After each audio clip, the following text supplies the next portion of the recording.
12th class. Today we shall do the methods of measurement of price elasticity of demand. Already we have started the chapter and today measurement will be done.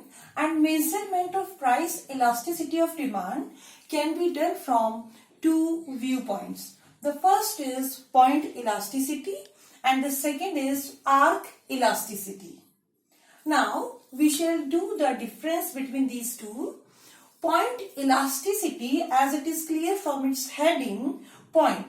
When on the demand curve, as all of you can see here, D, when on the particular demand curve, on one point, the elasticity is measured, it is called point elasticity. As at this time we can see in the curve, on particular point R, we are measuring the elasticity, it is called point elasticity. Then arc elasticity. Arc elasticity means on the demand curve when elasticity is measured between the points, finite range you can say, between R and R1. Between R and R1, then it is called arc elasticity. Now listen again, point elasticity, only on one point we have to measure. Let's suppose on R point we have to measure. This is called point elasticity. Then second is arc elasticity. When elasticity is measured between 2 points. 2 points, let's suppose R and R1. Between these points, when elasticity is measured, it is called arc elasticity. Arc elasticity we can do in two ways. We can measure in two ways. So first is percentage method and second is total expenditure method. Percentage method has been given by Flux and total expenditure method has been given by Alfred Marshall. And the elasticity, the price elasticity of demand can be measured in three ways.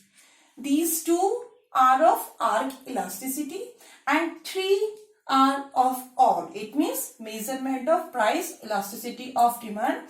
The first is percentage method or proportionate method. The second is total expenditure method and third is geometric method. 3. Now the first method is percentage method or proportionate method. In percentage method, we shall do the ratio of percentage changes in quantity demanded to a percentage change in the price of a commodity. Because percentage method, in this method, we have to find out the ratio. It means price elasticity is measured by the ratio of percentage change in quantity demanded to the percentage change in price of a commodity. In this way, we can measure it. Then the formula we can write in this way. Change in quantity demand upon initial quantity.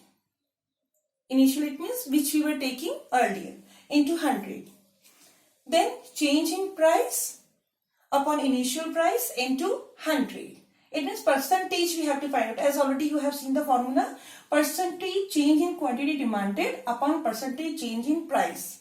Both things we have to do in detail. Change in quantity demanded upon initial quantity into 100. In the same way, change in price upon initial price into 100. Then we can write in numerical way as delta Q. Delta is showing changes. Maybe increase or decrease. Delta Q, it means quantity demanded upon initial quantity. It means Q into 100. Then delta P upon P into 100. Delta is showing changes. Finally, we shall get the formula on the base of all these. Delta Q upon delta P into P upon Q. It means changes in quantity demanded upon changes in prices into initial price upon initial quantity. On the base of this formula, we have to do the numerical also. As in the exam, the question will be in this way. And the initial price was 10 and price changes or maybe increase from 10 to 12, then what will be the effect on quantity? So using this formula we have to solve the numerical. This is percentage or proportionate method. Second, we shall do total expenditure method, which has been given by Alfred Marshall. Elasticity of demand can be measured by, as I have told you, second method. This is total expenditure method also. And in this method, Marshall has given three ways we can find out, on the base of expenditure, we can find out that which type of elasticity. In a very simple way, all of you can understood. Elastic demand. First of all, elastic demand. Second is inelastic demand. And third is unitary elastic. Elastic demand, as already we have done highly elastic, if you have remember, highly elastic demand. In this, with a fall in price, expenditure is increasing. All of you can see in the table. On the base of, first of all, very simple, on the base of expenditure, we can find out that this is elastic, inelastic or unitary elastic. With a fall in price, expenditure is also increasing, and units, whatever we are demanding, it's also increasing. This is called elastic demand. It means highly elastic demand. All of you can see the price elasticity is greater than 1. With a fall in price, it means from 60 to 50, when price is falling, from 60 to 50, consumer is spending more. Because when the price was 60, he was spending 600, and when price 50, rupees 50, he is purchasing more quantity from 10 to 13, and expenditure is from 600 to 650. It means expenditure is more. And in this method, Marshall has tried to explain this. On the base of expenditure, we can imagine that this is elastic, unitary or inelastic. So at this time, expenditure is increasing. That's why it is elastic demand. EP is greater than 1. Very simple. EP is greater than 1. It means elastic demand. Then second is inelastic demand. As this is the opposite of this. If expenditure is falling, when price is falling, here expenditure was increasing. But in this curve, when price is falling, expenditure is also falling.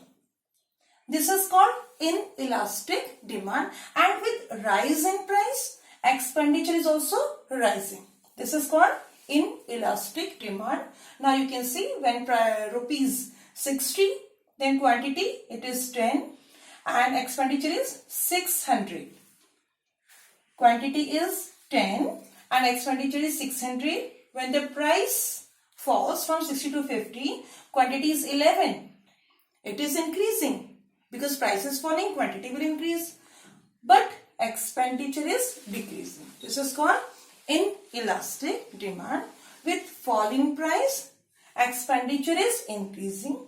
And with rise in price, expenditure is also rising. This is called inelastic. And the third one, very simple, and this is unitary elastic. It means equals to 1. EP equals to 1. EP, price elasticity. When the price rupees 60 of per unit commodity, then consumer is taking 10 units, expenditure is 600. When price falls from 60 to 50, quantity, the consumer is taking units, 12 units, and expenditure is also 600. You can see initial 600 and after change in price also 600. It means equals to 1. Change in price and in expenditure also it is the same. You can see 600 initial and after it also 600. Because on the base of expenditure we have to measure that elastic or inelastic and unitary. So on the base of expenditure you can see here 600, 600, same. That's why this is unitary elastic.